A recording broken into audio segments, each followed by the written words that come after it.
அல்லேலூயா. கர்த்தருடைய பரிசுத்த நாமம் மகிமைப்படுவதாக.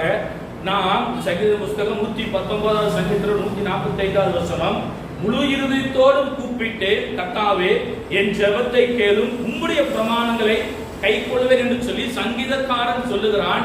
சங்கீதக்காரனை குறித்து நம்ம பார்க்கும்போது அவன் ஜெபிக்கிற தேவ மனிதன் மாத்திரமல்ல, தேவனை துதிக்கிற ஒரு தேவ மனிதனாக இருக்கிறான். இங்க நம் ஜெபத்தை கேட்கிற தேவன் அவன் நம்மோடு கூட உண்டு. அல்லேலூயா. நம்முடைய வாழ்க்கையில மிகவும் முக்கியமான ஒரு காரியம் என்று சொன்னால் ஜெபம். ஜெபம் ஒரு மனிதனுக்கு குறைவாக இருக்கும் என்று சொன்னால் பிசாசானவன் அவனை மேற்கொள்வதற்கு அநேக வழிவாசல்கள் உண்டு. ஒரு ஜெபிக்கிற ஒரு தேவனுடைய வாழ்க்கை முற்றிலும் வேறுபட்டதா இருக்கும். ஜெபிக்காத ஒரு மனிதனை பார்க்கும்போது அவனோட வாழ்க்கை முற்றிலும் வேறுபட்டதா இருக்கும். கர்த்தராகிய இயேசு கிறிஸ்து ஊழியம் செய்த நாட்களிலே அவர் ஜெபத்தை குறித்து அதிகமாக நமக்கு போதித்திருக்கிறார். அவர் ஜெபிக்கிற ஒரு தேவ மனிதன், ஜெபிக்கிற தேவனாய் இருந்தால் அந்த ஜெபத்தை நமக்கு கற்றுக் கொடுத்திருக்கிறார். அல்லேலூயா, அல்லேலூயா. ஒரு ஜெபிக்கிற ஒரு மனிதனுடைய வாழ்க்கையில என்ன ஆசீர்வாதங்கள் கிடைக்கும் என்று சொன்னால் 3 காரியங்கள் மத்தியில் நான் சொல்லுகிறேன். ஒன்று, ஜெபிக்கிற தேவ மனிதன் கனம் பெற்றவனாய் இருப்பான். அல்லேலூயா. ஜெபிக்கிற ஒரு தேவ மனிதன் அங்க இருக்கிற எல்லா மனிதர்கள் மத்தியிலே அவன் கனம் பெற்றவனாக இருப்பான். இரண்டாவது, ஜெபிக்கிற தேவனுடைய மனுஷனுடைய குடும்பம் ஆசீர்வதிக்கப்படும். மூன்றாவது, ஜெபிக்கிற தேவனுடைய மனுஷனுடைய இருக்கிற தீங்கு அவன் அணுகாதபடிக்கு, துக்கம் அவனை தொடாதபடிக்கு கர்த்தருடைய கரம் அவனோடு கூட இருக்கும். அல்லேலூயா, அல்லேலூயா. 1 நாளாகமத்தின் புஸ்தகம் 4ஆம் அதிகாரத்தில் சொல்லப்பட்டிருக்கிற 2 வசனங்கள், 9-10 வசனங்கள் சொல்லப்பட்டிருக்கிற 3 காரியங்களை உங்கள் மத்தியிலே நான் சொல்லுகிறேன். அந்த 3 காரியங்களை மையமாக வைத்து, யாபேசு தன் சகோதரரை பார்க்கிலும் கனம் பெற்றவனாய் இருந்தான். அது மாத்திரமல்ல, அவன் ஜெபிக்கும் போது அவனுடைய எல்லைகள், அவனுடைய குடும்பங்கள் ஆசீர்வதிக்கப்பட்டது. மூன்றாவது, கர்த்தருடைய கரம் அவனோடு இருந்தது, தீங்கு அவனை துக்கப்படுத்தாதபடிக்கு என்று சொல்லி வேண்டிக் கொண்டான். அல்லேலூயா. கர்த்தருடைய நாமம் மகிமைப்படுவதாக. பரிசுத்த வேதாகமத்தில் ஜெபத்தினாலே நன்மைகளை பெற்றுக்கொண்ட அநேக தேவ மனிதர்கள் உண்டு. அதுல ஒரு சில மனிதர்களை நம்முடைய வாழ்க்கையில நாம் எடுத்துக்கொண்டு நாம் ஜீவிப்போம் என்று சொன்னால் கர்த்தர் நம்முடைய ஜெபத்தை கேட்கிற தேவனாக இருக்கிறார். அல்லேலூயா. கனம் பெற்றவன். முதலாவது, ஜெபிக்கிற தேவ மனிதனுடைய வாழ்க்கையில நடக்கிற முதலாவது காரியம் கனம் பெற்றவன். 1 நாளாகமத்தின் புஸ்தகம் 4ஆம் அதிகாரம் அதனுடைய 9வது வசனம் சொல்லப்படுகிறது, யாபேஸ் தன் சகோதரனை பார்க்கிலும் கனம் பெற்றவனா இருந்தான். அல்லேலூயா. எப்படிப்பட்டவனா இருந்தானா? தன்னுடைய சகோதரர் மத்தியிலே, தன்னுடைய உறவினர்கள் மத்தியிலே, தன்னுடைய நண்பர்கள் மத்தியிலே அவன் கனம் பெற்றவனா இருந்தான் என்று சொல்லி நம்ம பார்க்கிறோம். அல்லேலூயா. கனத்தை பெருகும்படியாய் நாம் செய்ய வேண்டிய காரியம், நாம் கனம் பெற வேண்டும் என்று சொன்னால், நாம் வேலை செய்கிற இடத்துல கனம் பெற வேண்டும் என்று சொன்னால், நாம் வேலை செய்கிற இடத்துல மற்ற நம் குடும்பத்தின் மத்தியிலே நாம் கனம் பெற வேண்டும் என்று சொன்னால் நாம் செய்ய வேண்டிய காரியம் முதலாவது ஜெபிக்க வேண்டும். அல்லேலூயா. யாபேசுக்கு அப்படித்தான் தேவனை நோக்கி வேண்டிக் கொண்டான். யாபேஸ் தன் சகோதரரை பார்க்கிலும் கனம் பெற்றவனாய் இருந்தான். யாபேஸ் தேவனை நோக்கி ஜெபம் செய்தார், தேவ மனிதனாய் இருந்தான். தேவ மனிதனுடைய ஜெபத்தினால் அவனுடைய வாழ்க்கை முற்றிலும் மாறினது. அவனோட அந்த வசனம் சொல்லும் போது, அவனுடைய தாயார் நான் துக்கத்தோடு அவனை பெற்றேன் என்று சொல்லி அவனுக்கு யாபேஸ், அவன் துக்கத்தின் மகன்தான், அவனுக்கு சந்தோஷம் இல்லை, அவனுக்கு நிம்மதி இல்லை. அவன் தாயார் அவனை பெறும்போது மிகவும் வேதனை. அந்த துக்கத்தோடு அவனை பெற்றேன் என்று சொல்லி எவ்வளவு அந்த துக்கம் அவர்களுக்கு இருக்கும் என்று சொல்லி அந்த பேர் இருப்பார்கள் என்று சொன்னால் அது மிகவும் துக்கமான காரியமாக இருக்குது. அல்லேலூயா.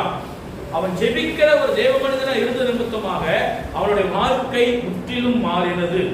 அதுதான் வசனம் சொல்லுகிறது, யாபேஸ் எல்லாரை பார்க்கிலும் கனம் பெற்றவனா இருந்தான். அல்லேலூயா. நாம் கனம் பெற வேண்டும் என்று சொன்னால் முதலாவது ஜெபிக்க வேண்டும். இங்க ஒரு மனிதன் கனம் பெறுகிறான்.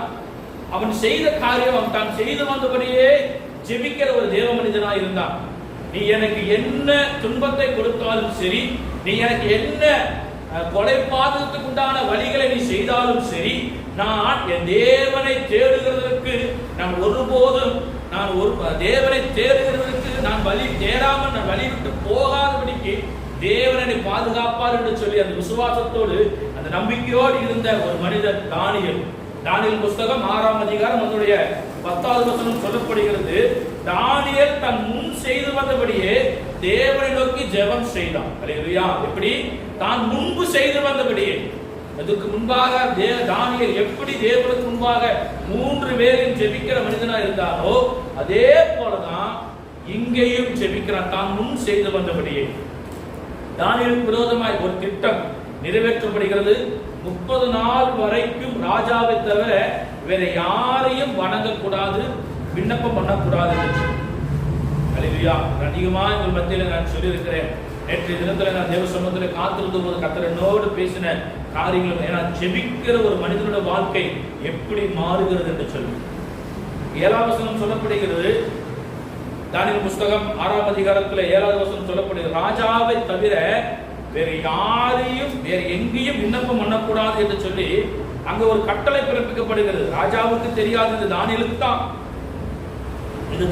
தான் இந்த காரியம் நடக்கிறது என்று சொல்லி பாருங்க. 7வது வசனம், எவனாகிலும் 30 நாள் வரையில் ராஜாவாகி உம்மை தவிர எந்த தேவனையானாலும் மனுஷனையானாலும் நோக்கி யாதொரு காரியத்தை குறித்து விண்ணப்பம் பண்ணினால் அவன் சிங்கத்தின் கெபியிலே போடப்பட வேண்டும். அல்லேலூயா.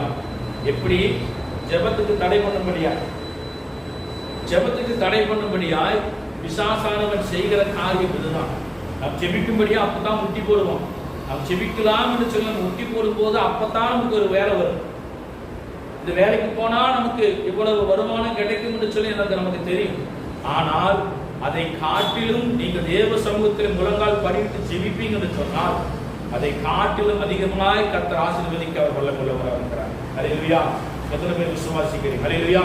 நீங்க ஒரு காரியத்துக்காக ஒரு எனக்கு இந்த தேவை இருக்குது என்று சொல்லி நீங்க ஜெபிக்கும் போது ஜெபிக்கலாம், நம்ம முட்டி போட்டு ஜெபிக்கலாம், இந்த தேவை இருக்குது, இந்த தேவைக்காக ஜெபிக்கலாம் என்று சொல்லி நம்ம முட்டி போட்டு ஜெபிக்கும் போதுதான் நமக்கு ஒரு வேலை வரும்.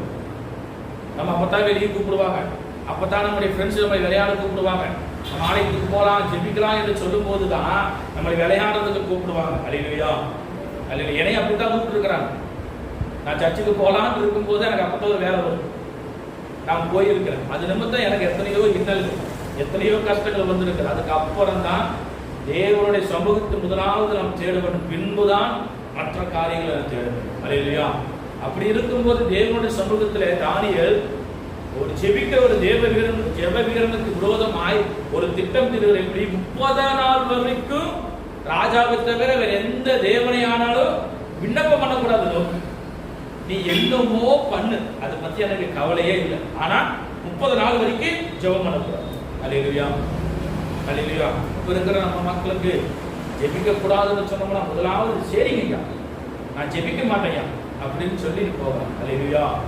ஆனால் தேவன் சொல்லுகிறார், ஒரு ஜெப வீரனுடைய வாழ்க்கை முற்றிலும் மாறும் என்று சொன்னால் நம் ஜெபிக்கும் போது நம்முடைய வாழ்க்கை முற்றிலும் மாறும். அல்லேலூயா. ஸ்பர்ஜன் அவரை குறித்து பார்க்கும்போது அவர் ஜெப வீரனாய், சரி, ஸ்பர்ஜனை குறித்து பார்க்கும்போது இந்த புத்தகம் கிடைக்கும் சொன்னா நீங்க வாசிப்பீங்க. அவருடைய வாழ்க்கை முற்றிலும் ஜெபத்திலேயே தான் போனது. ஸ்பர்ஜன் அவருடைய வாழ்க்கை முற்றிலும் ஜெபத்திலே தான். அவர் ஜெபிக்கிற ஒரு ஜெப வீரனாக இருக்கார். இங்க தானியேலுக்கு விரோதமாய் ஜெபம் செய்யக்கூடாது, விண்ணப்பம் பண்ணக்கூடாது ஒரு தீர்மானம் வருகிறது.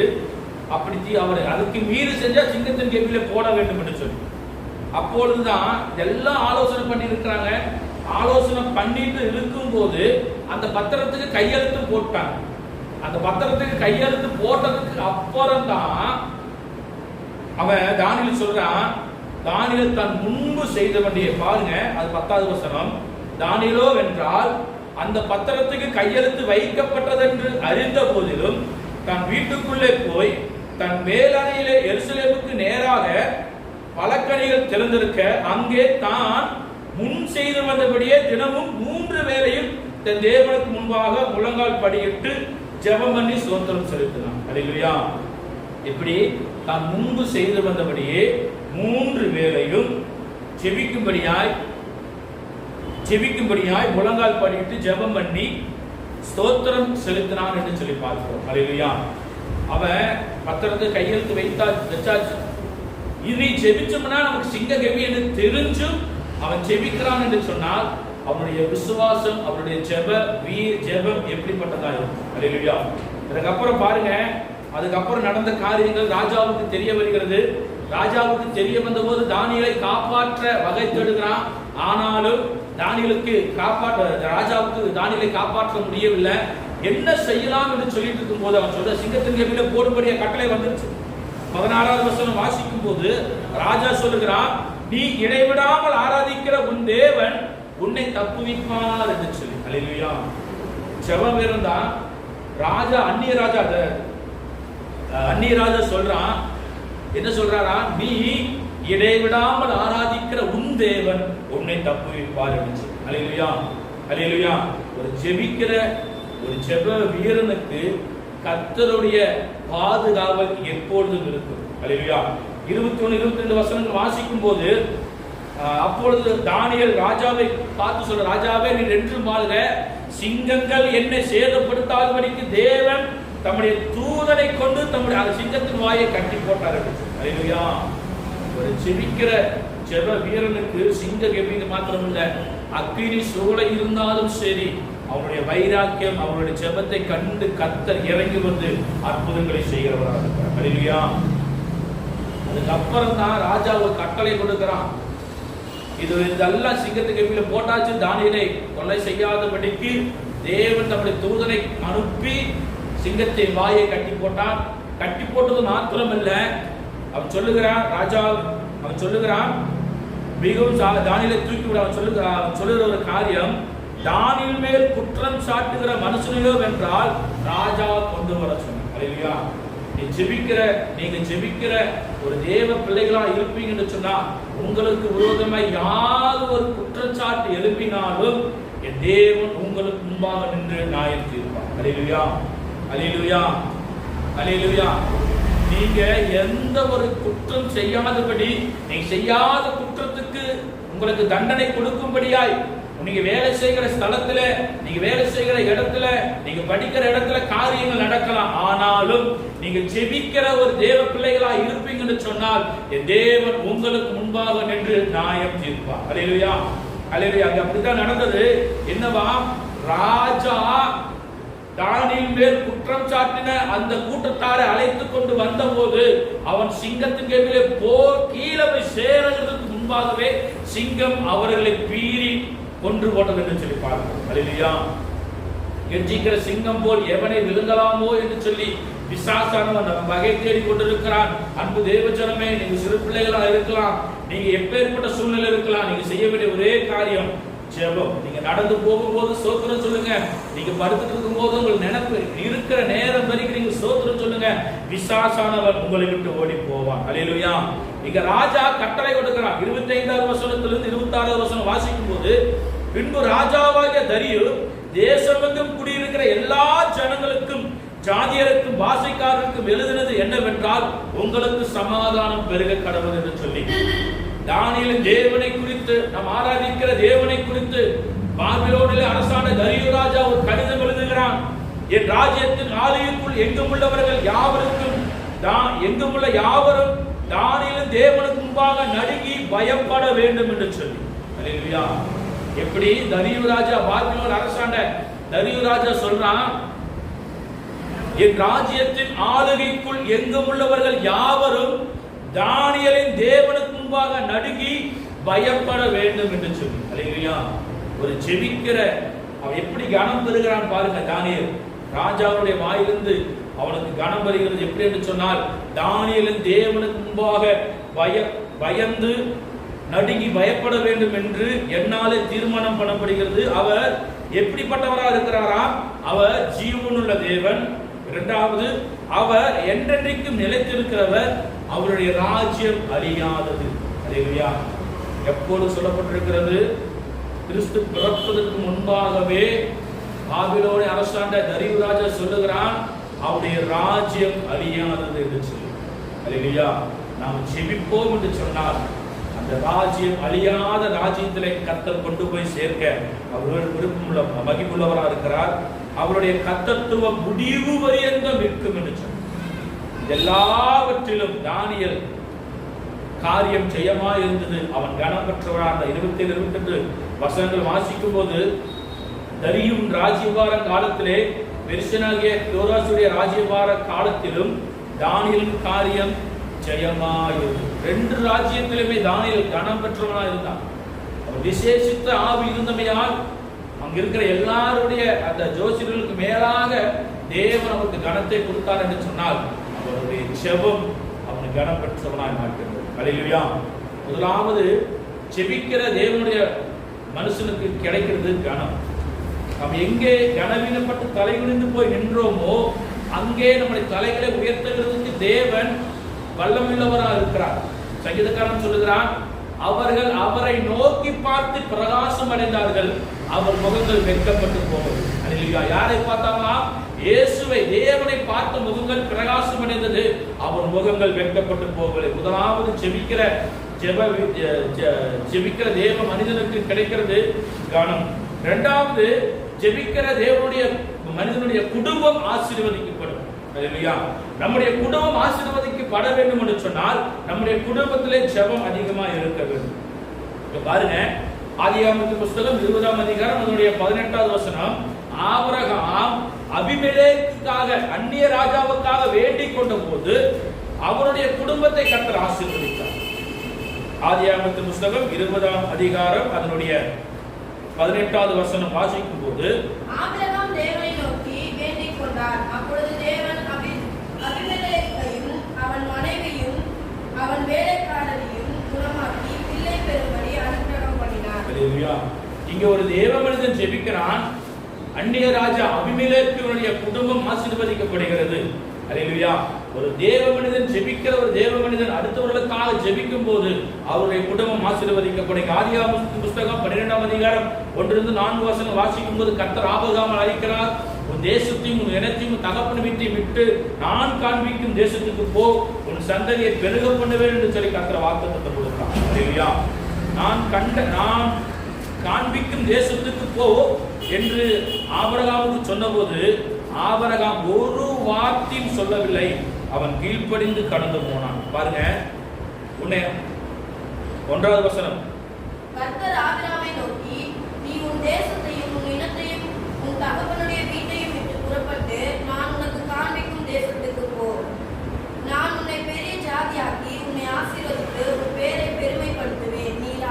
நீ ஆசீர்வாதமாய் இருப்பாய். 3வது வசனத்தை வாசிக்கலாம். உன்னை ஆசீர்வதிக்கிறவர்களை ஆசீர்வதிப்பேன், உன்னை சபிக்கிறவனை சபிப்பேன், பூமியில் உள்ள வம்சங்கள் எல்லாம் உனக்கு ஆசீர்வதிக்கப்படும் என்றார். எப்படி? பூமியில் உள்ள வம்சங்கள் எல்லாம் உனக்கு ஆசீர்வதிக்கப்படும் என்று சொல்லி ஆபிரகாமுக்கு கர்த்தர் வாக்குத்தத்தம் கொடுத்தார். வாக்குத்தத்தம் கொடுத்த ஆபிரகாம் தன்னோடு கூட தன்னுடைய சகோதரனாக இருக்கிற லோத்தை அழைத்து கொண்டு போகிறான். அழைத்து கொண்டு போன சமயத்தில் ஆபிரகாம் நிமித்தம் லோத்துவின் குடும்பம் ஆசீர்வதிக்கப்படுகிறது. அல்லேலூயா. ஒரு தேவன் மனிதனுடைய குடும்பம் ஆசீர்வதிக்கப்படுகிறது என்று சொன்னால் அவரோடு கூட இருக்கிற குடும்பம் ஆசீர்வதிக்கப்படும். பாருங்க, 13ஆம் அதிகாரத்தில் 6வது வசனம் வாசிக்கும் போது, அவர்கள் ஒருமித்து குடியிருக்க அந்த பூமி அவர்களை தாங்க கூடாது இருந்தது என்று சொல்லி. யாருடைய பூமியா?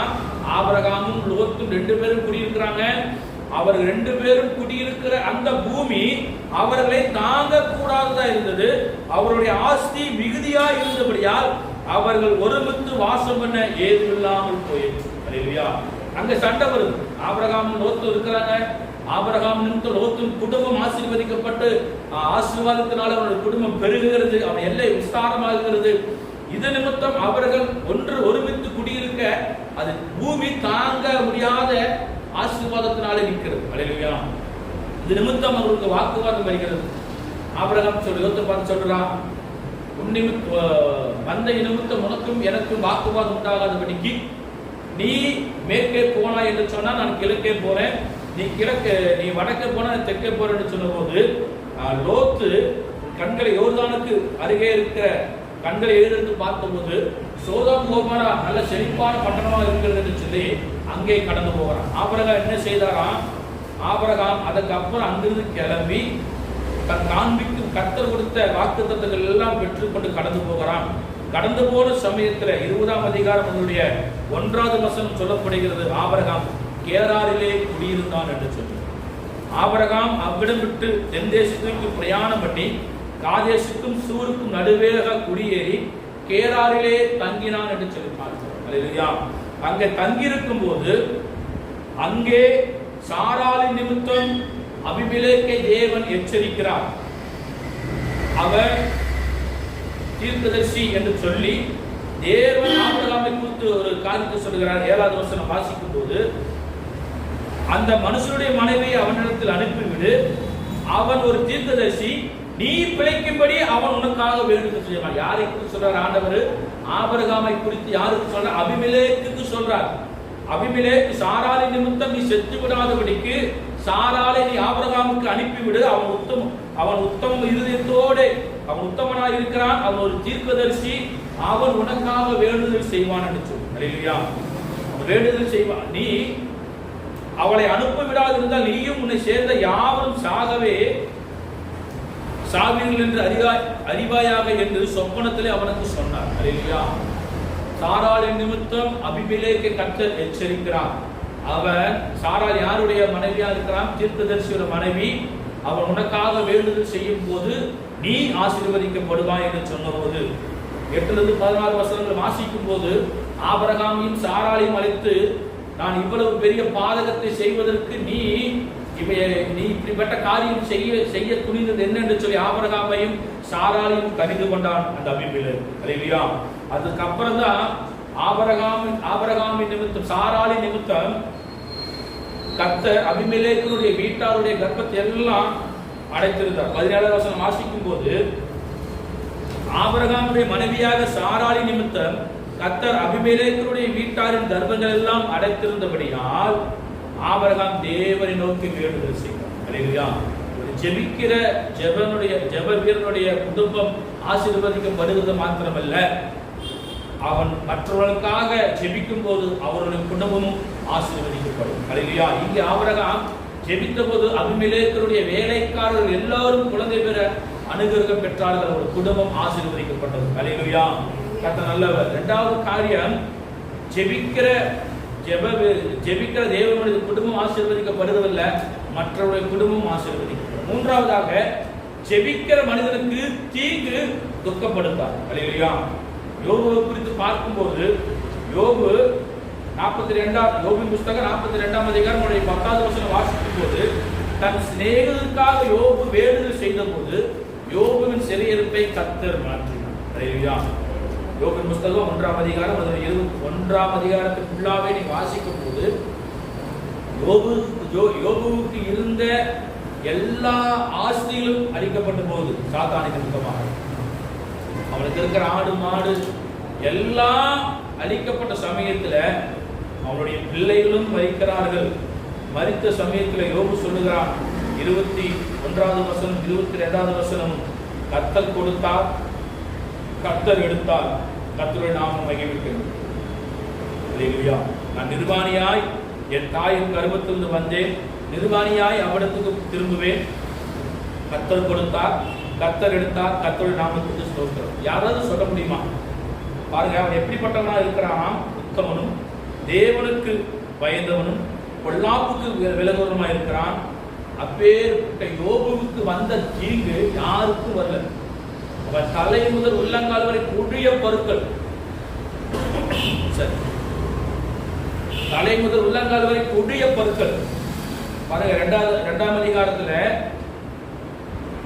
7வது வசனம் சொல்லப்படுகிறது, அவன் உச்சந்தலை மட்டும் கொடிய பருக்கள், உள்ளங்கால் தொடங்கி உச்சந்தலை மட்டும் கொடிய பருக்களால் அவனை பாதித்தான்.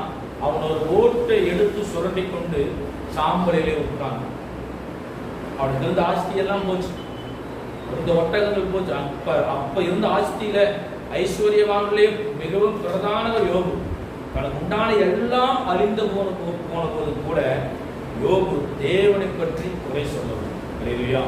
அப்போதான் சொல்றா, இப்படியெல்லாம் நடந்து இருக்கும் போது 13ஆம் அதிகாரம் 15வது வசனம் சொல்லுகிறது, அவர் என்னை கொன்று போட்டாலும் அவர் மேல நம்பிக்கையா, அவர் என்னை கொன்று போட்டாலும் சரி அவர் மேல நம்பிக்கையா இருப்பேன் என்று சொல்லி யோபு சொல்லுவார். அல்லேலூயா. யோபு பக்தன் கடைசியாக 42ஆம் அதிகாரம் 10ல சொல்லப்பட்ட போது தன் சிநேகிதருக்காக வேண்டுதல் செய்த போது யோபுவின் சிறையிருப்பை கர்த்தர் மாற்றினார். அல்லேலூயா. அதுக்கப்புறம் அவன் இரட்டிப்பான ஆசீர்வாதத்தை கர்த்தர் தந்தார். ஏன்னா தீங்கு அவனை துக்கப்படுத்தல. அவனுக்கு இருந்த தீங்கு, அவனுக்கு வந்த பாடுகள், கஷ்டங்கள், தீங்கு அவனை துக்கப்படுத்தாதபடிக்கு அவன் தேவன் மேல வைத்திருந்த விசுவாசம், தேவனை நோக்கி ஜெபிக்கிற அந்த ஜெபம் அவனுக்கு அவ்வளவு பலத்தை வந்திருந்தது. அல்லேலூயா. இந்த காலை வேளையில கேட்ட 3 காரியங்களை மையமாக நம்ம வாழ்க்கையில நாம் எடுத்துக்காட்டா எடுத்துக்கொண்டு ஜெபிக்கிற பிள்ளைகளாய் நாம் நிற்போம் என்று சொன்னால் கர்த்தர் நம்மை ஆசீர்வதிக்க வல்லமுள்ளவராக இருக்கிறார். அல்லேலூயா. தேவ சமூகத்தில் தலைகள் தாழ்த்தி ஜெபிப்போமா? கேட்ட வார்த்தையின் பிரகாரம் தீங்கு என்னை துக்கப்படுத்தாதபடிக்கு யோபுக்கு இருந்த தீங்கு, யோபுக்கு வந்த தீங்கு மிகவும் கொடிய தீங்கு. அதிலிருந்து அவன் சிநேகிதருக்காக வேண்டுதல் செய்த போது கர்த்தர் அவன் சிறையிருப்பை மாற்றினார். ஆபிரகாம் அபிமெலேக்குக்காக வேண்டுதல் செய்த போது குடும்பத்தை கர்த்தர் ஆசீர்வதித்தார். தானியேலுக்கு விரோதமாய் சதித்திட்டம் தீட்டினவர்கள் மத்தியில ஜெபிக்கிற ஜெப வீரனுக்கு கர்த்தர் இறங்கி பாதுகாப்பை தருவார் என்று சொன்னார். நாம் எவ்வளவு விசேஷித்தமானவர்களாக இருக்கிறோம். சங்கீதக்காரன் சொல்லுகிறான், முழு இருதயத்தோடு கூப்பிட்டேன், கர்த்தாவே என் ஜெபத்தை கேளும். ஜெபத்தை கேட்கிற தேவன். அன்பு தேவ ஜனமே, ஜெபத்தினாலே நமக்கு கிடைக்கும் ஆசீர்வாதங்கள் பல உண்டு. நாம் ஜெபிக்கிற ஒவ்வொரு நாளும் தேவன் நம்ம ஜெபத்தை கேட்கிறவராக இருக்கிறார். நாம் முழங்கால் படியிட்டு ஜெபிக்க தொடங்குறதுக்கு முன்பாகவே தேவன் நம்ம சமூகத்தை அவருடைய நம்ம முழங்கால் படியிட்டு இருக்கிற இடத்துல வந்து ஜெபிக்கிற ஜெபத்தை கேட்பதற்கு அவர் அவ்வளவு வாஞ்சவராக இருக்கிறார். தீர்மானத்தோடு கடந்து போவோம். கர்த்தர் பெரிய காரியங்களை செய்வாராக. வானத்திற்கும் பூமிக்கும் சகல அதிகாரம் படைத்த எங்கள் நல்ல தகப்பனே, இந்த நாளிலே ஜெபத்தை குறித்து எங்கள் மத்தியிலே பேசின வார்த்தைகளுக்காக நாங்கள் ஜெபிக்கிறோம். தகப்பனே, ஜெப வீரனாய் இருக்கிற தானியேல் விரோதமாய் திட்டம் தீட்டின போது நீ தூதனை அனுப்பி நீ பாதுகாத்து ராஜா அவனை கனம் பெற்றவனா எல்லோருக்கும் முன்பாக கர்த்தர் அவனை உயர்த்துவது போல ஆண்டவரே எங்கள் விசுவாச குடும்பங்களையும் கர்த்தர் உயர்த்துங்க. ஆபிரகாம் அபிமெலேக்குக்காக வேண்டுதல் செய்த போது அவனுடைய கர்ப்பங்களை எல்லாம் திறந்து குடும்பத்தை ஆசீர்வதித்தது போல ஆண்டவரே எங்கள் விசுவாச குடும்பங்களை ஆசீர்வதிக்கும்படியாக நாங்கள் ஜெபிக்கிறோம். ஆண்டவரே, தீங்கு யோபுக்கு வந்த தீங்கு போல எங்களுக்கு வருகிற தீங்கு எங்களை துக்கப்படுத்தாதபடிக்கு ஆவியானவர் நாமே எங்களை பாதுகாத்துக் கொள்ளும்படியா நாங்கள் ஜெபிக்கிறோம். ஆண்டவரே ஸ்தோத்திரிக்கிறோம் அப்பா. கடைசியாக கர்த்தராகிய இயேசு கிறிஸ்து நீர் தகப்பனே, மத்தேயு 6ஆம் அதிகாரத்தில் 10-13 பரமண்டல ஜெபத்தை நீர் எங்களுக்கு கற்றுக் கொடுத்திருக்கிறீர்.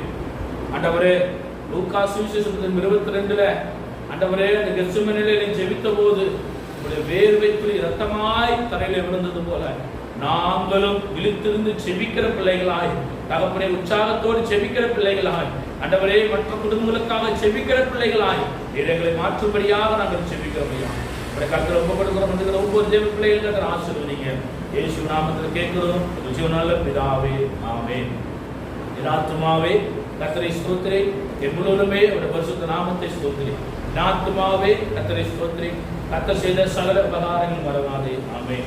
நம்முடைய கர்த்தராகிய இயேசு கிறிஸ்துவின் கிருபையும் பிதாவாகிய தேவனுடைய அன்பும் பரிசுத்த ஆவியானவருடைய அன்பினையும் மீண்டும் மீண்டும் சதா காலங்களிலும் நம் அனைவரோடும் கொண்டிருப்பதாக, ஆமென். அல்லேலூயா, அல்லேலூயா, அல்லேலூயா. கர்த்தர் உங்களை ஆசீர்வதிப்பாராக.